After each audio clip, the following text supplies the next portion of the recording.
사랑하는 극동방송 애청자 여러분, 한 주간 동안 평안하셨습니까? 저는 한국의 명문 신학대학원인 합동신학대학원 대학교를 섬기며 부천 상동 21세기 교회를 섬기는 박병화 목사입니다. 오늘 저는 열왕기하 19장 1절부터 7절의 말씀을 가지고 히스기야가 살아날 수 있었던 것은 이라는 제목으로 말씀을 드리고자 합니다. 오늘 히스기야가 세 가지를 찾았기 때문에 그는 살아날 수가 있었습니다. 첫째는 성전을 찾았습니다. 오늘 히스기야가 죽게 되니까 성전을 찾은 것입니다. 우리들도 마찬가지입니다. 우리들을 살리는 곳은 바로 교회입니다. 우리들이 은혜를 받는 곳도 교회입니다. 우리의 기도를 응답받는 것도 교회입니다. 그리고 믿음의 형제들끼리 함께 신앙생활을 즐겁게 할 수 있게 하는 것도 교회입니다. 그리고 우리들이 이 땅에서 하나님의 복을 받게 하는 것도 교회입니다. 사랑하는 극동방송 애청자 여러분, 평소 늘 성전과 가까이하여 성전에서 주시는 하나님의 은혜와 복을 다 받아 누리시는 여러분들이 되기를 주님의 이름으로 축원을 드립니다. 두 번째로 히스기야가 살아날 수 있었던 것은 선지자를 찾았습니다. 히스기야가 죽게 되니까 선지자를 찾았고 선지자가 히스기야를 살린 겁니다. 우리들도 마찬가지입니다. 이 험난한 세상에서 우리가 사는 길은 주의 종을 찾아야 됩니다. 우리들이 무슨 일이 생기면 제일 먼저 주의 종이 생각이 나야 합니다. 우리들이 어떻게 해야 할지 몰라 할 때 주의 종을 찾아 하나님의 지혜를 물어야 합니다. 하나님의 도움이 절실히 필요할 때 주의 종을 찾아 축복의 길을 찾아야 합니다. 무엇을 결정할 때도 주의 종과 함께 주님의 뜻을 나누어야 합니다. 그리고 어떤 일을 시작할 때도 주의 종과 함께 예배를 드리며 축복의 출발을 하여야 합니다. 뿐만 아니라 우리의 삶과 신앙에 주의 종하고 가까워야 하고 주의 종하고 좋은 관계가 되어야 합니다. 주의 종이 나하고 멀리 있으면 안 됩니다. 자꾸 가까이 해야 합니다. 신방도 요청하고 함께 식사도 하고 찾아와 기도도 받아야 합니다. 주의 종하고 가까우면 전부 나에게 복이기 때문입니다. 그리고 주의 종하고 불편한 관계가 되지 않도록 노력을 해야 됩니다. 신앙생활은 하나님과 함께 해야 하고 교회 생활은 주의 종과 함께 해야 합니다. 그리고 주의 종을 대접할 줄도 알아야 합니다. 그리고 대접하였으면 잊어버려야 합니다. 그렇지 않으면 서운 마귀가 역사하고 원망 마귀가 찾아오기 때문입니다. 그리고 성경은 히브리서 13장 17절 보면 그들로 하여금 즐거움으로 이것을 하게 하고 근심으로 하게 하지 말라. 그렇지 않으면 너희에게 유익이 없느니라고 하였습니다.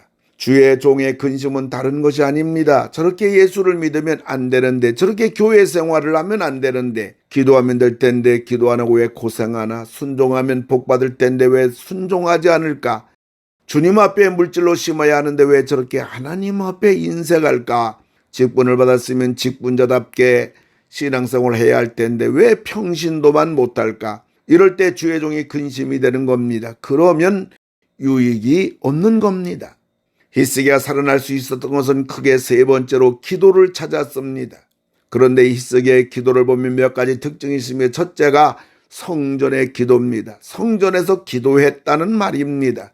사랑하는 극동방송 애청자 여러분, 성전은 기도하는 곳이요, 기도에 응답받는 곳이요, 기도에 해결받는 곳이요, 기도하여 승리하는 곳입니다. 예수님도 성전을 만민이 기도하는 집이라고 하였습니다.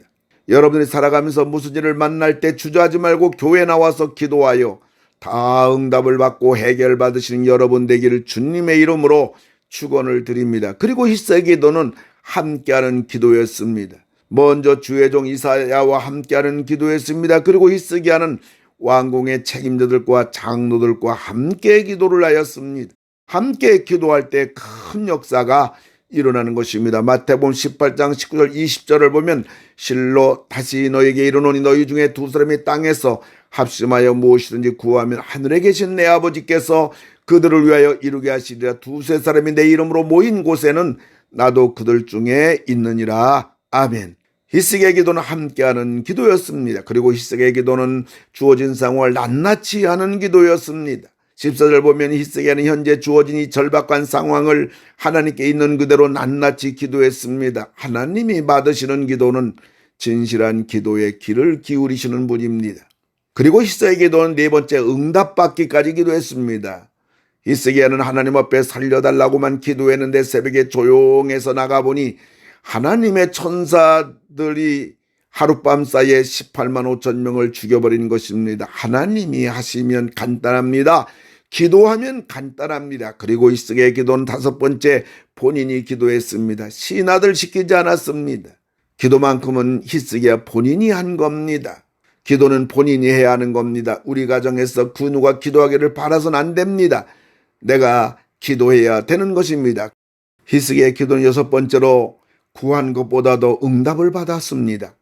하나님 우리가 기도한 것보다 더 크게 응답하시는 분입니다. 에베소 3장 20절 보면 우리 가운데 역사하시는 능력대로 우리가 구하거나 생각하는 모든 것에도 넘치도록 능히 하실 이에게라고 했습니다. 아수르의 대군 18만 5천 명이 하룻밤 사이에 시체가 된 것은 물론 36절 37절을 보면 아수르 왕 사나립이 아들에게 비참하게 죽임을 당한 겁니다. 이로 인하여 국력이 급격히 쇠퇴하여 결국 아수르 제국은 이 땅에서 영원히 사라지게 된 것입니다. 사랑하는 극동방송의 청자 여러분, 기도는 핵폭탄보다 더 무서운 것입니다.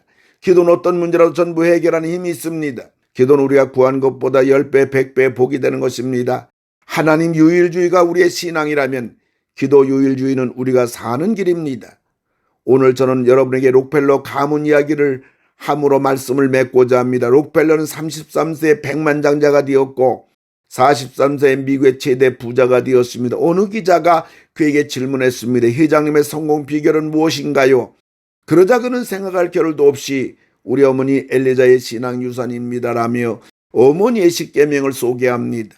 우리들도 이처럼 믿어서 이런 복을 다 받기를 주님의 이름으로 축원합니다. 첫째로 하나님을 친아버지 이상으로 섬겨라. 우리의 모든 공급자는 하나님이시란 말입니다. 두 번째, 목사님을 하나님 다음으로 섬겨라. 목사님과 좋은 관계라면 모든 것이 축복이 된다는 말입니다. 세 번째, 주일 예배는 본교에서 드려라. 이거는 영육간의 복이 되기 때문입니다. 네 번째, 오른쪽 주머니는 항상 11조 주머니로 하라. 11조는 하나님의 축복의 종자이기 때문입니다. 다섯 번째, 아무도 원수로 만들지 말라. 결코 유익이 없기 때문입니다. 여섯 번째, 아침에 목표를 세우고 기도하라. 기도로 하루를 시작하라는 말입니다. 일곱 번째, 잠자리 들기 전 하루를 반성하고 기도하라. 하나님 앞에 감사와 회개로 하루를 마무리하라는 말입니다. 여덟 번째, 아침에는 꼭 하나님의 말씀을 읽어라. 말씀으로 하루를 시작하라는 말입니다. 아홉 번째, 남을 도울 수 있으면 힘껏 도우라. 주는 자가 받는 자보다 복이기 때문입니다. 열 번째, 예배 시간에 항상 앞에 앉으라. 은혜를 받아야 한단 말입니다. 엘리자가 아들 록벨렉에게 준 십계명을 따지고 보면 성전 중심, 주의 종 중심, 기도 중심입니다. 오늘 히스기야가 살아날 수 있었던 것은 특별한 일이 아니었습니다. 성전을 찾았습니다. 주의 종을 찾았습니다. 기도를 찾았습니다.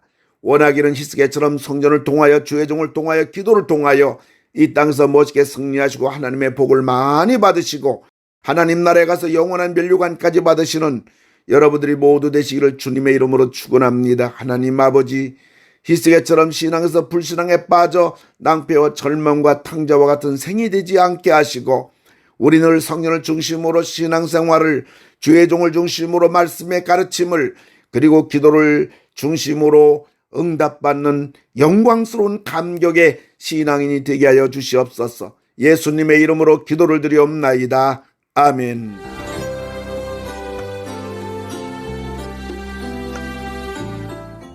내가 매일 기쁘게 지금까지 부천 상동 21세기 교회 박병화 목사님께서 말씀 전하셨습니다. 오늘 말씀 들으시고 신앙생활에 도움받기 원하시는 분은 지역번호 032-245-1004 245국의 1004번 부천 상동 21세기 교회로 전화하시기 바랍니다.